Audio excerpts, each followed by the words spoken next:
السلام علیکم ناظرین، اس ایپیسوڈ کی شروعات میں ہم دیکھتے ہیں نیلوفر حلیمہ اور باقی خواتین کے ساتھ ایک غار کی جانب بڑھ رہی ہے اور غار کے باہر پہنچتے ساتھ ہی وہ غار کے نیچے ایک چھوٹا سا دھماکہ کرتی ہے، جس کی وجہ سے غار کے اندر موجود بہت سے پرندے اڑ نکلتے ہیں۔ نیلوفر کہتی ہے ہمیں جس چیز کی تلاش ہے وہ اس غار میں ہے، چلو۔ وہ سب مشعلیں اٹھائے اندر داخل ہو جاتے ہیں۔ ادھر دمرول اور بلابان نے بازنتے نے سپاہی کو باندھا ہوتا ہے اور بلابان اسے دبوچتے ہوئے پوچھتا ہے برہان صاحب کہاں ہیں؟ تمہیں کیسے پتا چلا کہ ہم آ رہے ہیں؟ یہ کہتے ساتھ ہی بلابان اس پہ ٹوٹ پڑتا ہے۔ دوسری طرف اورحان بورسا کے سامنے کھڑا ہوتا ہے اور گہری نظروں سے بورسا کے چپے چپے کو دیکھتا ہے۔ پوری طرح سے ناکام ہو جانے کے باوجود اس کی نظریں ابھی بھی شکار کی تلاش میں ہوتی ہیں اور اس لمحے کو یاد کرتا ہے جب برہان نے اس سے کہا تھا اورحان اگر اجازت ہو تو میں بورسا میں گھسنا چاہتا ہوں۔ اورحان نے کہا تھا برہان صاحب مجھے یہاں پہ آپ کی ضرورت ہے۔ یہ سننے کے بعد برہان نے کہا تھا سپاہی ابھی جوان ہیں، ایسے وقتوں میں انہیں ایسے خطرناک حالات میں ڈالنا مجھے ٹھیک نہیں لگ رہا، مجھے یہ فرض ادا کرنے دیں۔ اس خیال کو یاد کرنے کے بعد اورحان برہان کی وجہ سے بہت پریشان ہو جاتا ہے۔ اس لمحے کرا خلیل اس کے پاس آتا ہے تو وہ اس سے پوچھتا ہے ہمیں کیسے گات میں پھنسانے دیا خلیل؟ تو خلیل کہتا ہے شکست اور فتح دو قریبی بھائی ہیں، اگر تم ایک سے صلح نہیں کر سکتے تو دوسرے کے ساتھ نہیں رہ سکتے۔ جب ہم سکاریا کی مہم میں ایک گات کے دوران مایوس ہو گئے تھے، عثمان صاحب نے ہمیں ان لفظوں سے گڑھے سے بچایا تھا حضور وہ گڑھا آپ کے لیے بہت چھوٹا ہے، آپ نہ اس میں گر سکتے ہیں نہ اس میں سما سکتے ہیں۔ اسی لمحے بلابان اور دمرول وہاں پہ آتے ہیں۔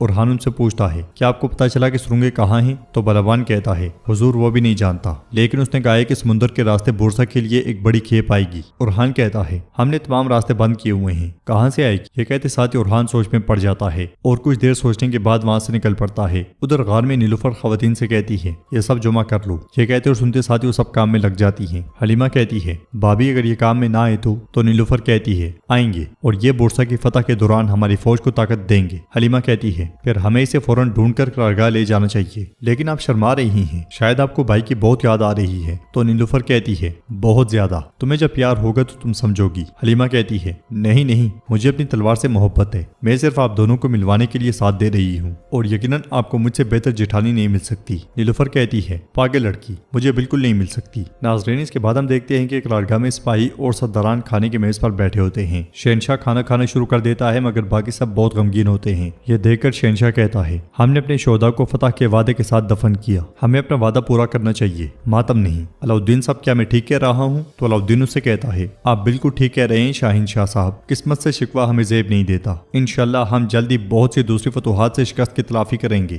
یہ سن کے سب انشاءاللہ کہتے ہیں۔ علاؤالدین مزید کہتا ہے تاہم ایک دھوکے باز سردار بہت سے دوسرے سرداران کی شان کو برباد کر سکتا ہے، مجھے بتائیں وہ بورا صاحب آپ کے قریبی لوگوں میں سے تھا نا، کیا آپ کو بالکل بھی محسوس نہیں ہوا؟ تو اوچی کہتا ہے ہم نے کبھی نہیں سوچا تھا کہ وہ ایسا کر سکتا ہے حضور۔ جواباً علاؤالدین کہتا ہے پھر آپ کو بھی وہ سوچنا چاہیے جو سروز سوچ سکتا ہے اوچی صاحب، ہم سب کی غلطی کو میرے بھائی پر ڈالنا ٹھیک نہیں ہے، ہم ایک ساتھ ہیں۔ تو شاہین شاہ کہتا ہے ہمارے لیے اعزاز ہے کہ ہم عظیم عثمان سردار کے بیٹے کے گرد متحد ہیں، کاش ان کے دونوں بیٹے یہاں ہوتے اور ہم سپاہیوں کے سامنے ایک ساتھ کھڑے ہو سکتے، کیا یہ بہتر نہیں ہوتا علاؤالدین صاحب؟ علاؤالدین کہتا ہے بھائی کے پاس کرنے کے لیے اہم کام ہے شاہین شاہ صاحب۔ شاہین شاہ کہتا ہے کیا وہ پھر اپنے طور پہ معاملہ حل کرنے کی کوشش کر رہا ہے، جیسے انہوں نے برہان صاحب کو بورسا میں جاسوسی کے لیے بھیجا جبکہ بہت سے دوسرے سپاہی یہ کر سکتے تھے؟ چلے ہمیں تو چھوڑیں، آپ تو ان کے بھائی ہیں، انہوں نے آپ کی بھی رائے نہیں پوچھی، کیا ایسی نا اتفاقی پیدا کرنا مناسب ہے؟ علاؤالدین کہتا ہے نا اتفاقی کی وجہ بننے والا ہی نا اتفاقی کی بات کرتا ہے شاہین صاحب، اور آپ اچھی طرح جانتے ہیں کہ ان چیزوں پہ بات کرنے کے لیے یہ جگہ ٹھیک نہیں ہے۔ شاہین شاہ کہتا ہے آپ ٹھیک کہہ رہے ہیں علاؤالدین صاحب، یہ جگہ نہیں ہے، یہ جنگی کونسل ہے۔ یہ سن کے علاؤالدین پریشان ہو جاتا ہے۔ دوسری طرف اورحان اپنے ساتھیوں کے ساتھ منصوبہ ترتیب دے رہا ہوتا ہے اور کہتا ہے سمندر کے راستے آنے والی مدد کے پیش نظر سرنگیں واحد خفیہ چیز نہیں ہے، کوئی خفیہ بندرگاہ بھی ضرور ہوگی، ہمیں اسے تلاش کرنا ہے، تیار ہو جائیں، ہم رات کو روانہ ہوں گے۔ یہ کہتے ساتھ ہی اورحان تلوار سپاہی کی جانب اچھال دیتا ہے اور اس کے ساتھ ہی چلے جاتے ہیں۔ اسی لمحے علاؤالدین اس کے پاس آتا ہے اور کہتا ہے آپ نے شاہین شاہ اور اس کے پیروکاروں کے لیے میدان چھوڑ دیا ہے بھائی۔ جواباً اورحان کہتا ہے میں نے ان لوگوں کو موقع دیا جو میری غیر موجودگی کا فائدہ اٹھا رہے تھے، انہیں اپنا زہر اگلنے دو۔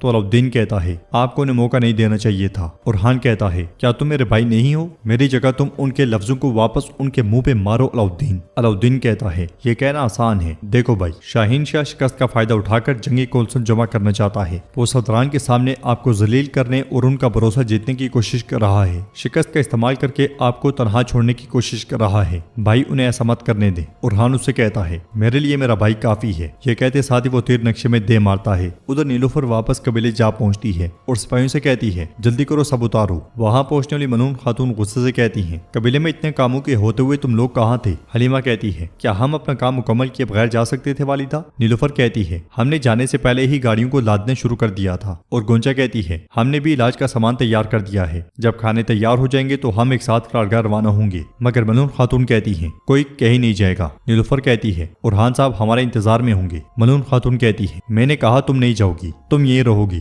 حلیمہ بولتے ہوئے کہتی ہے لیکن بھابھی۔ ملعون خاتون نیلوفر سے کہتی ہے تم سب مل کر سارے ادھورے کام مکمل کرو گی۔ حلیمہ اور حفصہ کل گاڑیوں سوغات لے کر جائیں گی، سپاہی ان سے گاڑیاں لے لیں گے۔ یہ کہتے ساتھ ہی ملعون خاتون جانے لگتی ہیں تو نیلوفر پوچھتی ہے ملعون خاتون کیوں؟ جواب میں ملعون خاتون کہتی ہے کیونکہ میرا یہی حکم ہے۔ گونچا کہتی ہے والدہ مت کریں، علاؤالدین صاحب بھی انتظار کر رہے ہیں، اس کے علاوہ سپاہی دوا کے بارے میں کچھ نہیں جانتے، مجھے انہیں بتانا پڑے گا۔ ملعون خاتون غصے سے کہتی ہیں بس گونچا بس، تم اکیلی نہیں ہو جس نے اپنے شوہر کو نہیں دیکھا۔ یہ کہتے ساتھ وہ دیدار کے ساتھ آگے بڑھ جاتی ہیں اور گونچا ایک طرف نکل جاتی ہے۔ یہ دیکھ کر نیلوفر بہت پریشان ہو جاتی ہے۔ آگے بڑھتے ہوئے ملعون خاتون دیدار سے کہتی ہیں بہو اب بھی اپنی مرضی کر رہی ہے، اگر میں ایک بات کو دوبارہ نہ کہوں تو میں اپنی بات نہیں منوا سکتی۔ دیدار کہتی ہے نہیں ایسا نہیں ہے، دیکھو وہ تمہارے ارحان کی اچھی بیوی اور تمہارے پوتوں کی اچھی ماں ہے، وہ آپ کی بے عزتی بھی نہیں کرتی۔ اس کے ساتھ وہ دونوں آگے بڑھ کر بیٹھ جاتی ہیں۔ دیدار مزید کہتی ہے لیکن وہ بس اب بھی ہمارے اصولوں پہ عمل نہیں کرتی، آخرکار وہ ہم میں سے نہیں ہے، وہ بازنطینی محلوں میں پلی بڑی ہے۔ ملعون خاتون کہتی ہیں وہ دوسری لڑکیوں پر بھی زیادہ اثر انداز ہو رہی ہے، ان کے لیے بہت پہلے ہی وقت ہو چکا ہے۔ وہ دونوں کہتی ہیں کہ وہ اپنی بھابھی کی طرح پیار میں پڑنے سے پہلے شادی نہیں کریں گی اور گونچا اس کی وجہ سے اپنے ہی راستے پر چل پڑی ہے، یہ بہو ہر چیز کے پیچھے ہے۔ تو دیدار کہتی ہے گونچا کے پاس پہلے ہی کافی مسائل ہیں ملعون خاتون، جب آپ بھی اس پر غصہ کرتی ہیں تو وہ لڑکی بہت دل برداشتہ ہو جاتی ہے۔ ملعون خاتون کہتی ہیں یہ مسئلہ ہم سب کو متاثر کرتا ہے خاتون، وہ ایک سردار کے بچے کو بیٹا نہیں دے پا رہی اور علاؤالدین اس کی وجہ سے کسی دوسری خاتون سے شادی نہیں کرنا چاہتا، بس بہت ہو گیا ہے، ہر کوئی دیکھے گا کہ اس قبیلے میں کس کی بات اہم ہے، ہر کوئی اپنی حد جانے گا۔ فاطمہ بھی جلدی پہاڑوں سے آ جائے گی، میں اس مسئلے کو مزید نہیں بڑھاؤں گی، میں اس کی اور حلیمہ کی جلدی شادی کرواؤں گی، علاؤالدین کی بھی۔ دیدار خاتون مجھے اس بارے میں تمہاری مدد چاہیے، علاؤالدین کی نسل کو جاری رکھنے کے لیے ایک مناسب دلہن کو تلاش کرو۔ اس لیے خاتون ملعون خاتون سے کہتی ہے ملعون خاتون عثمان صاحب سوغات کے لیے روانہ ہوں گے۔ یہ سنتے ساتھ ہی ملعون خاتون اٹھ کے چلی جاتی ہیں۔ ادھر گونچا بہت اداس کھڑی ہوتی ہے کہ نیلوفر اس کے پاس آتی ہے اور کہتی ہے وہ ہم سب سے ناراض تھیں لیکن انہوں نے غصہ تم پر نکالا، پریشان مت ہو۔ نم آنکھوں کے ساتھ گونچا کہتی ہے ہمیشہ کی طرح میری اولاد نہیں ہو سکتی ہے نا، اور اس لیے میرے ساتھ ایسا سلوک کیا جاتا ہے، میں جانتی ہوں۔ نیلوفر اسے حوصلہ دیتے ہوئے کہتی ہے ان کا مسئلہ محاصرہ ہے، وہ اندر ہی اندر ارحان اور علاؤالدین کے بارے میں پریشان ہیں، وہ اس لیے ایسا سلوک کر رہی ہیں۔ گونچا اس سے کہتی ہے شاید اس لیے وہ تمہارے ساتھ ایسا سلوک کرتی ہیں، لیکن ان کا میرے ساتھ مسئلہ واضح ہے، اب میں کچھ دیر اکیلی رہنا چاہتی ہوں۔ یہ کہتے ساتھ ہی گونچا چلی جاتی ہے۔ اندر عثمان صاحب سوغات جانے کے لیے تیار ہوتے ہیں۔ ملعون خاتون ان سے کہتی ہیں آپ ہمیشہ کہتے ہیں نا کہ جس ریاست کو ہم پیچھے چھوڑیں گے اسے ہر جگہ جڑ پکڑنی چاہیے۔ عثمان صاحب کہتے ہیں لگتا ہے کہ تم ہمارے جانے سے پہلے گفتگو کو کہیں اور لے جانے کی کوشش کر رہی ہو ملعون خاتون، میں تمہیں جانتا ہوں۔ تو ملعون خاتون کہتی ہیں ہماری ریاست کی بقا ہماری نسل کی بڑھوتری پر قائم ہے، اس معاملے میں صرف ارحان نے ہی ہمیں خوش کیا ہے، اب وقت آ گیا ہے کہ ہمارے دوسرے بچے بھی ایسے شریک حیات چنے جو ہمیں پوتے پوتیاں دیں، حلیمہ اور فاطمہ اور علاؤالدین کے لیے بھی۔ عثمان صاحب کہتے ہیں جبکہ کہہ رہی ہو کہ وقت ہو گیا ہے تو پھر آسانی ہو۔ یہ کہتے ساتھ ہی عثمان صاحب خیمے سے باہر آتے ہیں، ان کا گھوڑا تیار ہوتا ہے اور لوگ خیمے کے باہر جمع ہوتے ہیں۔ وہ پرجوش انداز میں عثمان صاحب کو سلام پیش کرتے ہیں۔ سلام کا جواب دینے کے بعد عثمان صاحب گھوڑے پر سوار ہو جاتے ہیں اور کہتے ہیں میں آج سوغات کا دورہ کروں گا، لیکن میں جانتا ہوں اور میں دیکھ رہا ہوں کہ میرے ارحان کی بدولت اگلی بار میں بورسا کا دورہ کروں گا، اس لیے میں جرکتے گھوڑا دوڑاتا قبیلے میں داخل ہوتا ہے۔ وہ اپنا گھوڑا عثمان صاحب کے گھوڑے کے ساتھ لا جوڑتا ہے اور کہتا ہے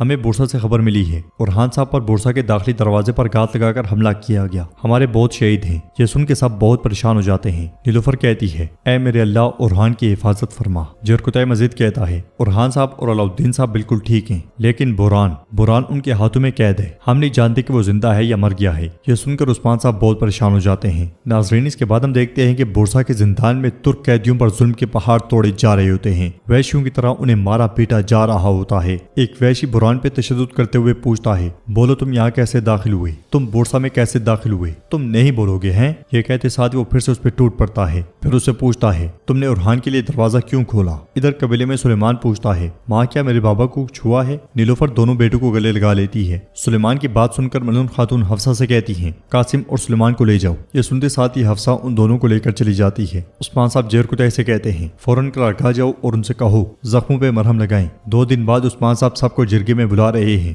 حکم ملتے ساتھ ہی جیرکتائی چلا جاتا ہے اور عثمان صاحب لوگوں سے مخاطب ہوتے ہوئے کہتے ہیں میرے بہادروں، میری بہنوں، کائی کے بہادر بچوں، میں تم سے پوچھ رہا ہوں کیا کوئی لاچار کتا گیدڑ کائیوں کے شیروں کو شکست دے سکتا ہے؟ کیا کافروں کا بچھایا ہوا جال ہمیں روکے گا؟ جس بورسا کو فتح کرنے کی قسم کھائی ہے وہ میرے سپاہیوں کو کبھی نہیں روک سکتے، کبھی نہیں۔ میں تم سے وعدہ کرتا ہوں کہ ہونے والے جرگے میں نکلنے والا فیصلہ بورسا میں کفر کا خاتمہ ہوگا، لیکن بورسا آخری قلعہ نہیں ہوگا۔ پھر تلوار بے نیام کرتے ہوئے کہتے ہیں اللہ کی قسم کھاتا ہوں جب تک یہ جان اس جسم میں ہے میرا ہدف صرف بورسا نہیں ہے، ایزنک اور ازمیت ہے۔ ان سرزمینوں میں جہاں کافروں کی حکمرانی ہے ہر جگہ ہوگی۔ یہ سن کے لوگ زندہ باد حضور، زندہ باد حضور کے نعرے بلند کرتے ہیں۔ ملون خاتون کے منع کرنے کے باوجود نیلوفر کہتی ہے اسما خاتون میرا گھوڑا تیار کرو۔ یہ سن کے ملون خاتون کو بہت غصہ آتا ہے اور ناظرین ایپیسوڈ بھی اختتام پذیر ہوتی ہے۔ ویڈیو پسند آئے تو لائک کر دیں، شیئر کر دیں، سبسکرائب نہیں کیا ہوا تو سبسکرائب کرنے کے ساتھ ساتھ گھنٹی والے آئیکن کو دبانا مت بھولیں۔ ملتے ہیں انشاءاللہ نیکسٹ ویڈیو میں، تب تک کے لیے رکھیں اپنا اور اپنوں کا بہت زیادہ خیال۔